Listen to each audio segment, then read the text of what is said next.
తెలుగు బుల్లితెర ప్రేక్షకులను ఎంతగానో అలరిస్తున్న world biggest reality show Bigg Boss కి ఎండ్ కార్డ్ పడింది. ఇక గ్రాండ్ ఫినాలేలో భాగంగా టాప్ 3 కంటెస్టెంట్స్ గా అవినాష్, నబిల్, ప్రేరణ ఎలిమినేట్ అయ్యారు. సోషల్ మీడియా ఇన్ఫ్లుయెన్సర్, యూట్యూబర్ గా హౌస్ లోకి అడుగుపెట్టిన నబిల్ తన ఆట తీరుతో వరంగల్ కర్ షేర్ అని అనిపించుకున్నాడు. ఖచ్చితత్వమైన మాట తీరుతో, పర్ఫార్మెన్స్ తో అందరినీ ఆకట్టుకున్న నబిల్ దాదాపు 15 వారాల పాటు హౌస్ లో కొనసాగారు. అయితే చివరి వరకు ఉంటారనుకోగా ఫైనల్ వరకు నిలిచాడు. కానీ టైటిల్ విజేత అవ్వలేకపోయారు.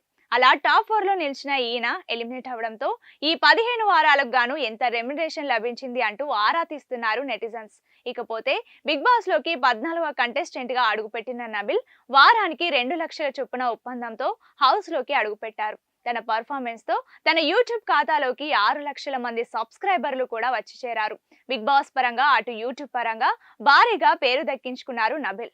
15 వారాలు హౌస్ లో కొనసాగినందుకు గాను ఏకంగా 30 లక్షల వరకు రెమ్యునరేషన్ తీసుకున్నట్లు సమాచారం. ఏది ఏమైనా యూట్యూబర్ గా వచ్చిన ఈయన ఈ రేంజ్ లో రెమ్యునరేషన్ తీసుకోవడం అంటే నిజంగా గ్రేట్ అంటూ అభిమానులు సైతం కామెంట్స్ చేస్తున్నారు.